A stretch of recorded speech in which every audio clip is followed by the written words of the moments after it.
Hola Aquariuses, welcome to your reading for your mid-month tune-up for January 2022. Keep in mind this is a general reading. If it resonates, consider a personal reading. Just send me an email or DM and we can certainly set that up.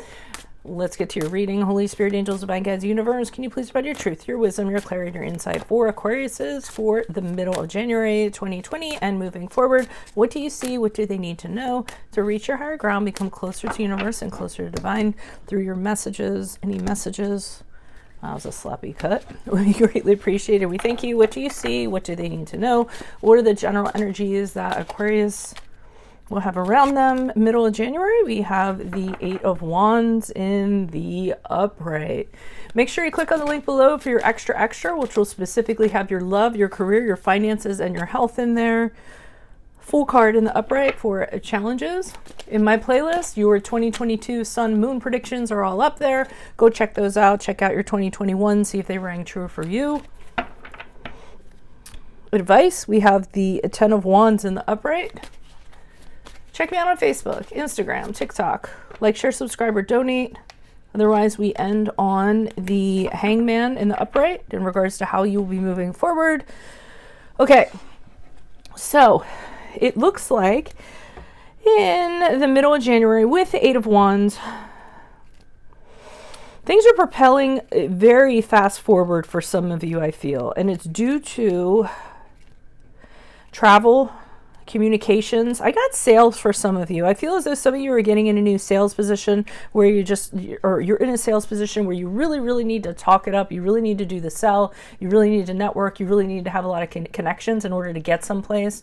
And I feel like you're doing pretty well, to tell you the truth. I think as though I feel like the people you're talking to or what have you are actually causing forward movement and things to happen very quickly. So it's actually a good thing, and that's really good for you guys because you do tend to be really good communicators. And this could be just in general too. It's just like you know, you're gaining a lot through the people you talk to, through the people you connect to. You're kind of expanding your circle, you know, on the social scene or just in general. And again, regarding networking or something, and that's propelling you forward in some regard, whether it's in your career, your life, or kind of what have you. The challenge position with the Fool card in the upright. So this kind of leads me to believe that you're not taking a new journey that you should be taking, and you might be a little bit more tentative, cautious, fearful than you actually should be. And for a minute, I almost got the sense that you all are staying in a certain situation or a certain position or what have you because you don't want to just kind of, you know, do it on your own. I got for some of you, it might be that you're doing really well kind of in your career or what have you. You know you could be doing a lot better, and you know you could do it on your own. So you could be your own contractor, you could start your own business, but you can't make the leap in order to do that because you're worried that it's not going to work out, or you're fearful that it's not going to work out when you know deep down that you actually should. It can also, believe it or not, it can also apply to love where you're talking to a lot of people, a lot of different people, and you're kind of saying to yourself, boy, I should really take a chance on somebody, but you're not kind of doing that because you're fearful about starting out on a new journey. But I feel like that's kind of the lesser message. So with the Ten of Wands in the upright, the advice I'm getting is you're just kind of being a little too hard on yourselves. You're making things more complicated than they really need to be. You're adding stuff on to kind of weigh you down, which is actually preventing you from, you know, lightening your load and kind of taking this risk or what have you. I think you're really concerned about responsibilities, what's going to be put upon you. So for instance, this is an analogy. This isn't necessarily what I'm seeing, although it could appeal to some of you. Let's say that you're really good at what you do within an organization, and then you say to yourself, I could totally do this on my own. But then when you start to think about it, you start saying, you know, because I have a few businesses, and I always talk to my friend about business, and, you know, he should do it on his own. And he said, oh, I can't do that because of the taxes taxes and the bookkeeping, and I have to get a license, and I need to keep up the laws. And, you know, he always finds like a bunch of negatives that kind of weigh him down when I say, you know, you just figure it out as you go along. You learn as you go along. It's a great growing experience. You'll handle it, you know? And I feel as though like that's just an analogy. That's a concept of what I'm kind of getting. Like, you're overwhelming yourself with things that are actually preventing you from starting out on this new journey. Probably overthinking. You have a tendency to be so far in the future, you know, ahead of your thoughts, ahead of the present, that might be what's causing you to kind of be stymied a little bit and caught up in quicksand. So as we move forward out of the middle of January, what I see you doing is kind of just putting everything on hold, suspending yourself. You're not doing anything. And it's not necessarily a bad thing with the Hanged Man, because the good thing about the Hanged Man is actually you put things on hold or press the pause button because you want to think things out, and you can't, you don't feel like you can do anything until you do so. So you actually use the time to enlighten yourself and figure out, okay, if this doesn't go this way, what am I going to do? How am I going to handle it? What am I willing to sacrifice in order for what I want? Let me just sit on this a little bit before I decide doing it. So it looks like as you move out, you are deciding to do it, but you're going to be putting things on hold for a while so you can kind of sort things out. So hopefully that's the case, and you're not going to let your thinking hold you back. Why is this Eight of Wands here in the upright? Yeah, it is a new beginning of some sort. And in fact, I think you've been talking to people, and people were like, you're so good at this, you should do it on your own, or you should break out and do it on your own. I don't know why you're not, you know. Either you're being told, or you already have it in your mind, like a very clear path on what you should do and how you should be doing it. You also know you'd be very emotionally fulfilled. I think with the Knight of Cups in the upright, somebody might have actually approached you and said, hey, I have this, great, I can help you, or I have this great creative project for you, or I have this, new business idea, or what have you. And there's a lot of people, I feel like there's support behind you to kind of try to push you out the door and kind of get you going. Four of Wands in the upright, I get your friends and your family kind of saying, hey, this is a reason to celebrate. You should step into something new. You should start putting roots down in regards to something you're really good at or something you want to do. And I feel like they're, really happy about it, and they want you to kind of do it. But I think you're concerned about going on that journey. Hold on. Why is the Fool card here in the upright for Aquariuses? Who's this person? What's this energy? Okay, Four of Pentacles in reverse. Oh, so you don't want to go on this new journey because you're worried about being poor. You're worried about practical stuff. You're worried about not having enough money to pay the bills. You're worried about debt. You're worried about bankruptcy. You're worried about financial hardship. You're worried about emotional hardship. You're worried about if you start a new journey, if you kind of cut the apron strings, so to speak, that it's going to be a huge financial burden on you. And it's going to be a huge...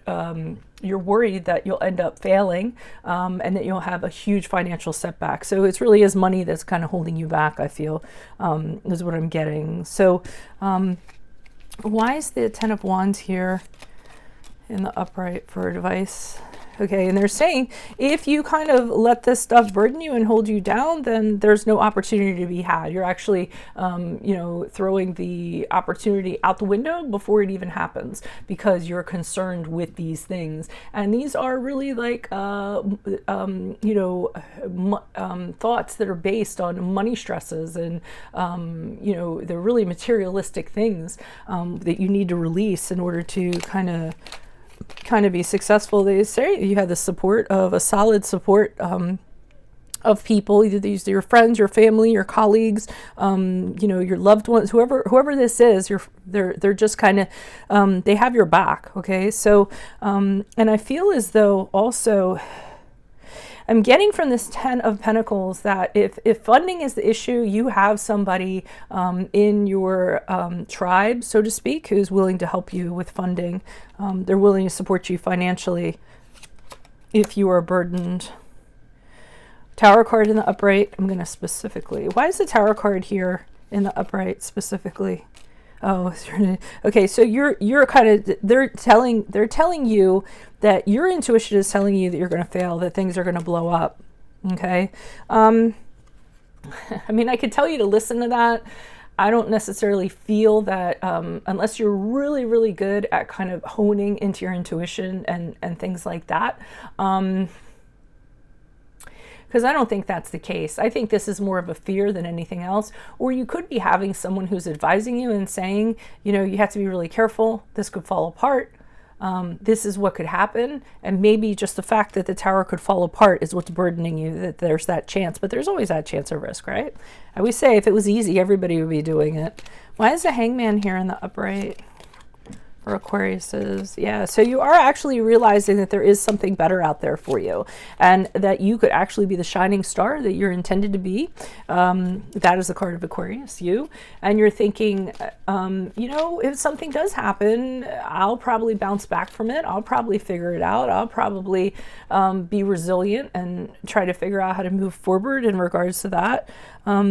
During this period of suspension, King of Swords in the upright has you saying to yourself, okay, I really need to look at this objectively, and I really need to be, you know, use my wisdom, use my intellect, you know, stand in my own authentic self, kind of be really logical about this. And then after I've kind of fleshed that all out, then kind of take the initiative and move forward. But this person can also represent somebody you go to for advice.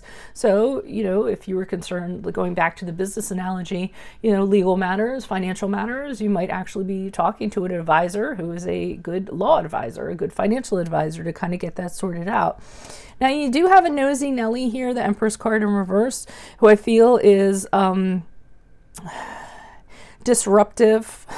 I feel as though this person kind of pokes their nose in and is kind of telling you, oh, you can't do that. I don't think you should do that. They aren't being very supportive is what I'm kind of getting, and they're constantly asking you questions. So for instance, if you have any reservations about this, you know, they're making it worse by saying, well, what are you going to do if this happens? What are you going to do if that happens? You know, and it makes you more anxious, and it adds to your anxiety. So I wouldn't invest too much in this person. The Empress card in reverse is known to be a growth killer. Somebody, like I said, very disruptive to abundance and growth and things like that. So I wouldn't pay attention to that person. Could be a female, could be an older female, could be a mom, a matriarch of the family, someone who thinks they know better, a Taurus gone bad, something in that regard. So that's what I have for you all. If it resonates, consider a personal reading. Just send me an email or a DM. We can easily set that up. Make sure you click on the link below for your extra. It will have your love, your career, your finances, and your health in there. Your 2022 Sun Moon predictions are in my playlist. So are your 2021s. If you want to see if they rang true for you, check me out on Facebook, Instagram, TikTok. Like, share, subscribe, or donate. Best of luck to you this month, Aquariuses. Hope to see you next month. I'll see you in the Vimeo. Adios from Veronica Garnett. Bye.